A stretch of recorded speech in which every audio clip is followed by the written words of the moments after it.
मतन मुकद्दस हौसिया नबी की मार्फत तहरीर किया गया। बात है 755 से 722 कबल मसीह के दरमियान की। मुकद्दस हौसिया नबी जो शुमाली सल्तनत पर एक नबी बर्पा हुआ, शुमाली सल्तनत जो 10 कबाइल पर मुश्तमिल थी, जिसको किताब मुकद्दस में इफ्राइम भी कहकर मुखातब किया गया है। बाज जो मतून है, रेफरेंसेस हैं, उनमें नॉर्दर्न जो किंगडम थी उसको इफ्राइम और बाज दफा शुमाली सल्तनत या इसराइल कहकर मुखातब किया गया है। थोड़ा सा पस मंजर में बयान करूं तो यह है कि इसराइल की मुतहद्दा सल्तनत, यूनाइटेड किंगडम, 3 बड़े मराहल में मजबूत रही और यूनाइटेड रही।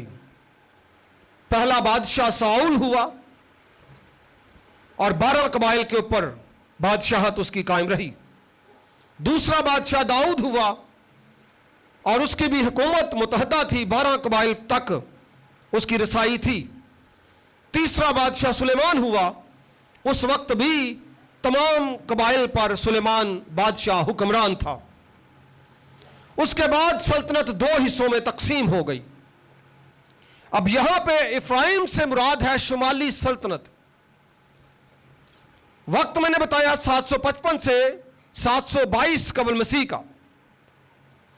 नॉर्दर्न किंगडम का कैपिटल सामरिया था और सामरिया को असूर ने 722 कबल मसीह में तबाह कर दिया था।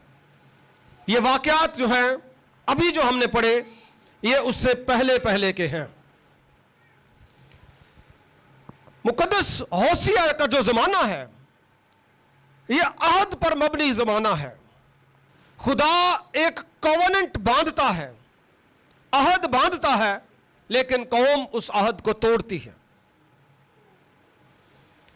खुदा उनको इज्जत बख्शता है, लेकिन कौम जो है अपने लिए जिल्लत कमाती है, गैर कवाम की तरफ जाती है, खुदा पर भरोसा कम करती है।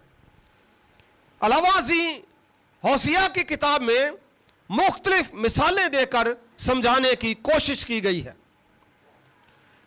यहां पे मिसालों में ज़नाकारी, तनूर, रोटी, फसल, शराब और बदकारी जैसे मेटाफर्स या इस्तारात का इस्तेमाल करके उस वक्त के लोगों को तालीम देने की कोशिश की गई है।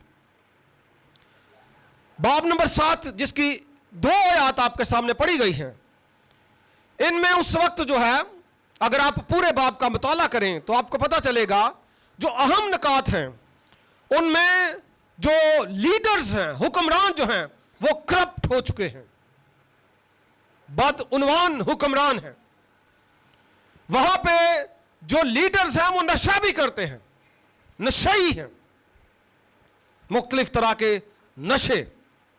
इसके अलावा पॉलिटिकल कॉन्स्पिरेसीज जो होती हैं, मुख्तलिफ तरह की साजिशें वहां पे इसके अलावा मौजूद थी। और फॉरेन डिपेंडेंसी, गैर अक़वाम पर भरोसा किया जाना। कलाम कहता है मलाऊन वो शख्स है जो इंसान पर तवक्कल करता है, मुबारक वो है जिसका भरोसा और तवक्कल खुदा पर है। तो ये लोग दीगर अक़वाम पर भरोसा करते दिखाई देते हैं। बाब नंबर 7 में कुछ तशबीहात इफ्राइम या इसराइल के ताल्लुक से सामने आती है। ये बच्चे को अलग-अलग बैठाएं। इफ्राइम और इसराइल के ताल्लुक से कुछ तशबीहात हैं। नंबर 1, जलता हुआ तनूर। अगर आप 4 से 7वीं आयत में पढ़ें तो आपको ओवरहीटेड एक तनूर की तमसील, मेटाफर वहां पे मिलेगा। बाद जो हमने पढ़ा है हाफ बर्न्ट ब्रेड, यह तमसील यहां पे मौजूद है। हाफ कुक भी उसको हम नहीं कह सकते, आधी पकी नहीं है वो, आधी कच्ची है और आधी काली हो चुकी है, ओवर कुक्ड है। और तीसरे नंबर पर सफेद बाल जिनका एहसास नहीं होता कि सफेद हो रहे हैं, पता ही नहीं चलता। और आगे जाकर अगर आप पढ़े 11वीं आयत में तो बेअकल फाख्ता की तमसील हमें मिलती है। मतन में बहुत सारी बातें हैं और समझाने के लिए खुदा यह कलाम कौम से करता है। मुख्तलिफ इस्तारात, मुख्तलिफ तशबीहात इसलिए इस्तेमाल करता है ताकि कौम को कुछ समझ आए और वो बेरावर रवि का शिकार ना हो, बल्कि अपनी राह, अपना चाल चलन दुरुस्त करें। इफ्राइम यहां पे पूरी शिमाली सल्तनत को पेश करता है, 10 कबाइल पर मुश्तमिल सल्तनत। यह सल्तनत सियासी तौर पर बड़ी मजबूत थी, माली तौर पर खुशहाल भी थी। खुदा ने जो बरकतें दी थी वो उनके साथ थी। किसी को क्या चाहिए कि उसका सियासी असर और सुख भी हो और माली तौर पर भी मजबूत हो, लेकिन उसके बावजूद ये लोग जो हैं ये खुदा से दूर हो गए।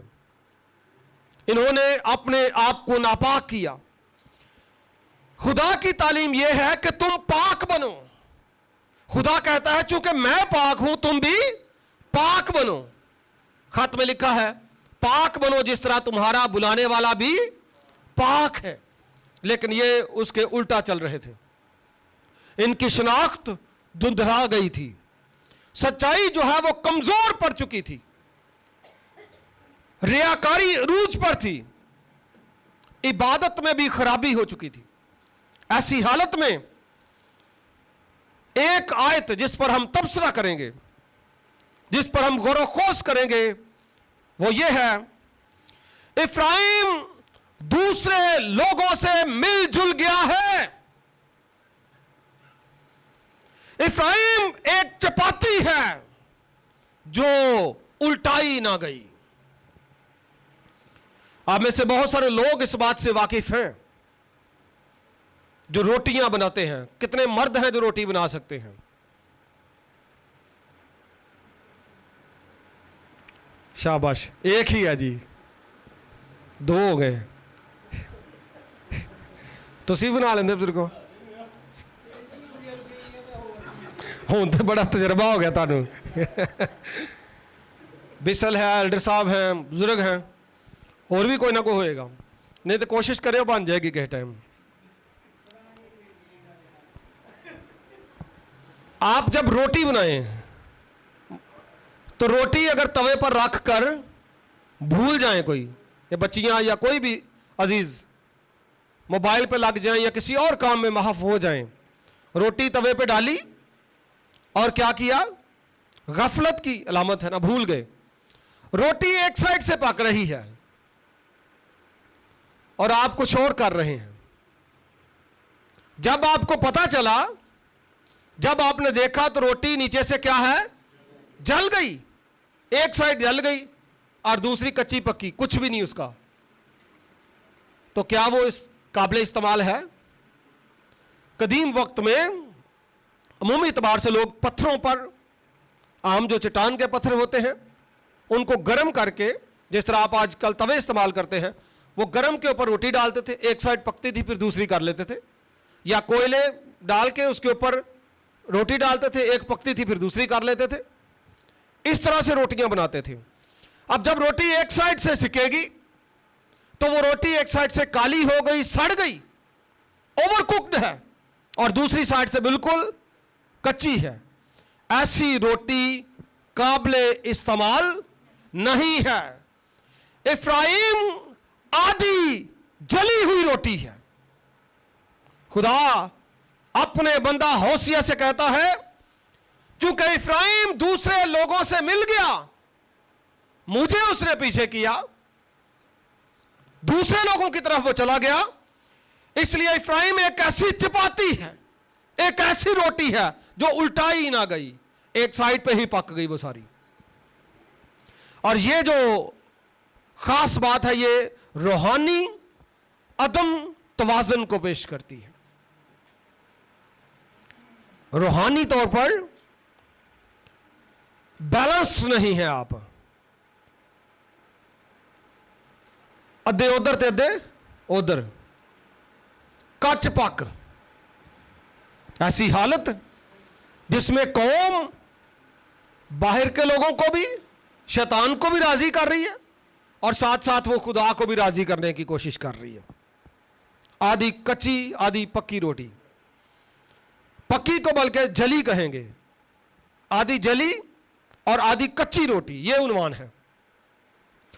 तो यहां पे अदम तवाज़ुन जो है रूहानी तौर पर आधा गर्म आधा सर्द, मुकाशवा की किताब का एक रेफरेंस है, काश के तू सर्द या गर्म होता,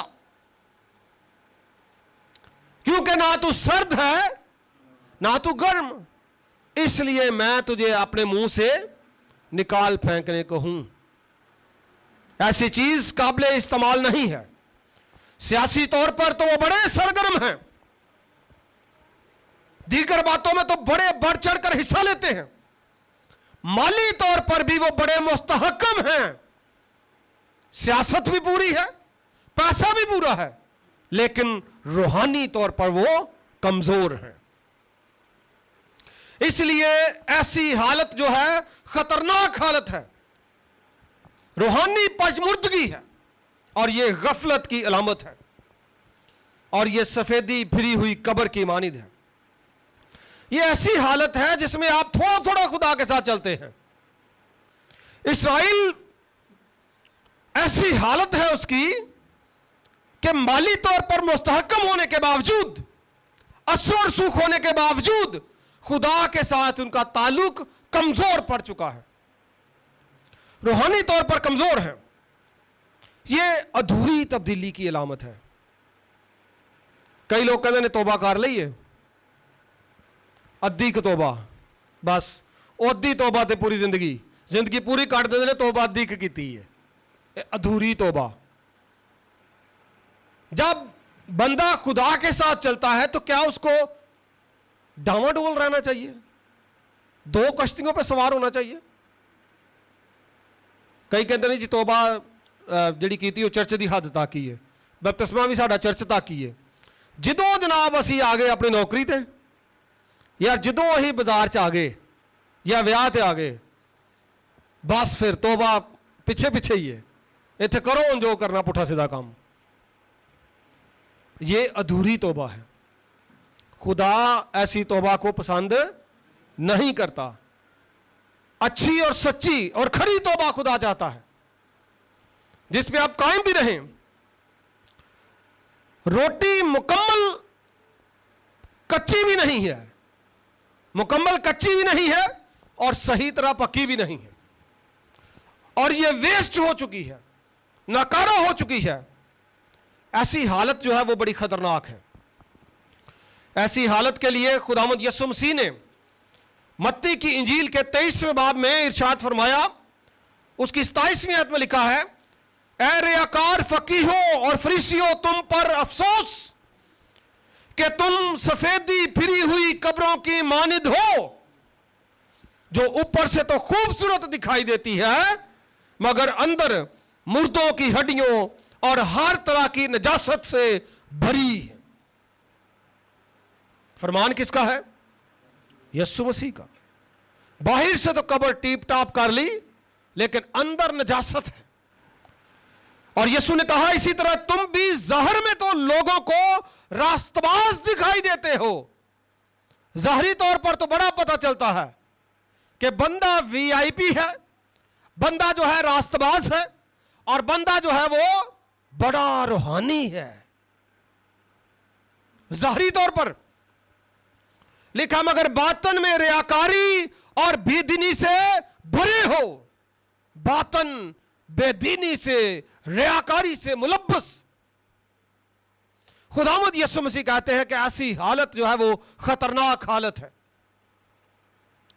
ऐसी हालत से हमें बचना चाहिए।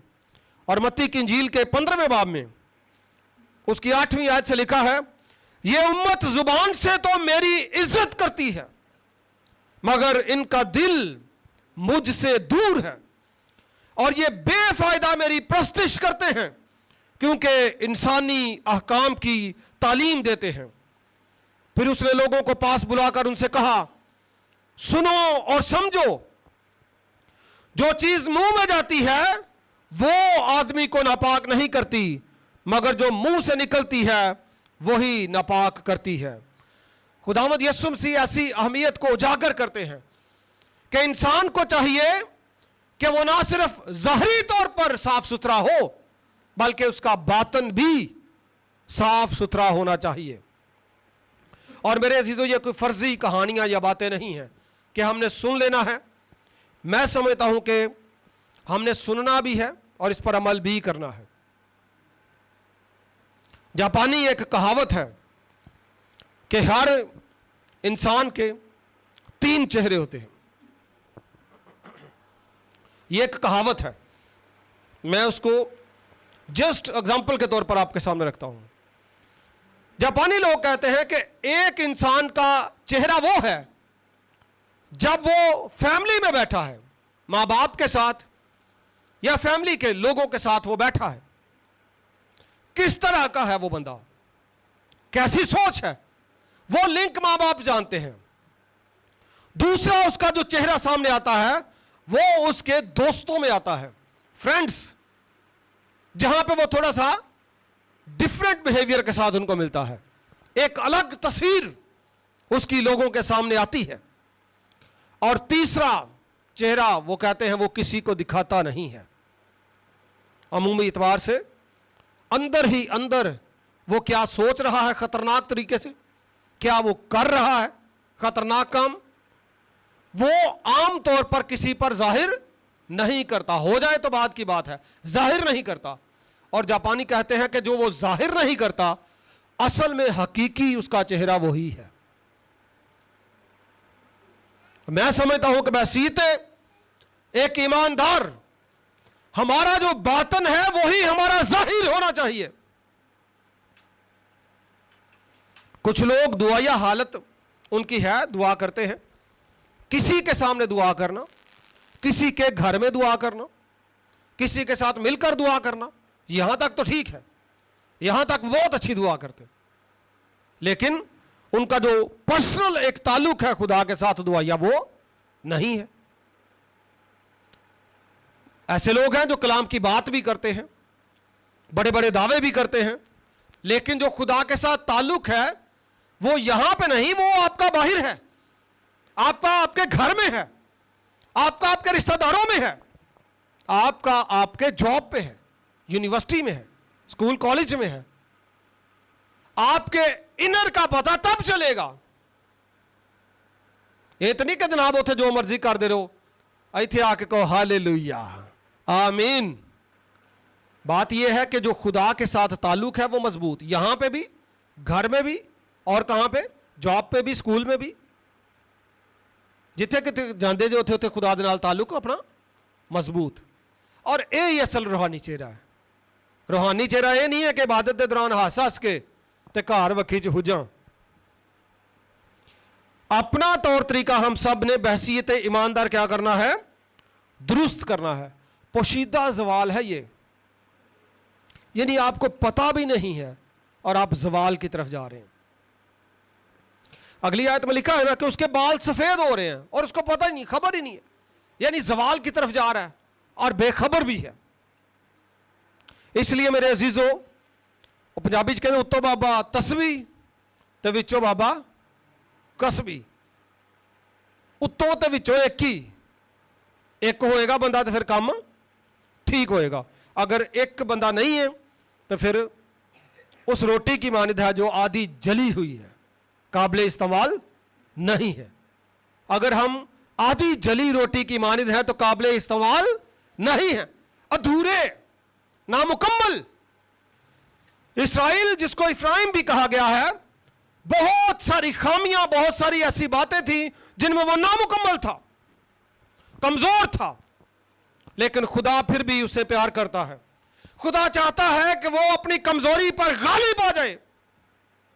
ऐसा नहीं है कि अगर हम अधूरे हैं, अगर हम जली हुई रोटी की मानिद हैं, आधी जली रोटी की मानिद हमारी हालत है, तो ऐसा नहीं है कि हम बहाल नहीं हो सकते, हम बहाल हो सकते हैं। खुदा हमें फिर से मौका देता है और फिर खुदा हमें ताज़ा रोटी बना देता है। लेकिन ये तौबा के साथ जुड़ा है, रुजू के साथ जुड़ा है। इसलिए जो खामियां हैं, शख्सी खामी, खानदानी तौर पर और कलीसियाई तौर पर भी, हमने क्या करना है? उन खामियों को दूर करना है। और अगरचे वो नामुकम्मल थे, लेकिन अगर आप देखें जिस पर हमारा बिलीफ है, जो हमारा मुनज्जी है, उसके ताल्लुक लिखा है कि वो हर एक बात में मुकम्मल था। और इसीलिए कलाम में लिखा है कि उसी की मानद बनो। पौलुस रसूल कहता है वैसा ही मिजाज रखो जैसा मसीह यसू का भी था। हमें किसी और की तरह बनने की जरूरत नहीं है। इंसान जो है उनमें कहीं ना कहीं कमियां हैं, लेकिन रसूल हमें यह तालीम देता है कि अगर एक पूरी ताजा रोटी की मानिद बनना है तो फिर यस्सु मसीह की मानिद बनना है। वैसा ही मिजाज, अंग्रेजी में वर्ड माइंड है इसके लिए, यानी सोचो उस तरह से जिस तरह यस्सु सोचता है, ताल्लुक उस तरह का जिस तरह का यस्सु का ताल्लुक है, तो फिर रोटी ओवरकुक्ड या जली या बर्न्ट नहीं होगी, बल्कि वो काबिल इस्तेमाल ताज़ा रोटी होगी। अधूरापन खुदा को पसंद नहीं है। खुदा ये चाहता है कि मेरे लोग हैं और फिर ये मेरी पैरवी करें, फुली करें। कैसी बात है! इफ्राइम, जिसको शमाली सल्तनत या इस्राइल भी कहा जाता है, एक ऐसी रोटी है जो आधी जल चुकी है और आधी कच्ची है। लेकिन जो हमारा मालिक है, मेरा और आपका यीशु, वो ऐसी हालत में नहीं है। खुदावंद यीशु मसीह का फरमान, उसने कहा कि मैं वो रोटी हूं जो आसमान से उतरी, जो मुझ में से खाता है वो हरगिज भूखा ना रहेगा, और जो मुझ में से पीता है वो हरगिज प्यासा ना रहेगा। हालेलुया! वो ऐसा ही रोटी, ऐसा बदन है जिसको तोड़ा गया और उसने कहा ये मेरा बदन है जो तुम्हारे गुनाहों के लिए तोड़ा जाता है। हालेलुया! इसलिए हमारा भरोसा ना तो इस्राइल है, हमारा भरोसा ना तो इफ्राइम है, ना कोई और पर्सनालिटी है जिस पर हम फख्र कर सकते हैं। हमारा भरोसा मौलूद मुकद्दस खुदावंद यीशु मसीह है। हालेलुया! आमीन! हमारा यीशु जो हमारे साथ है,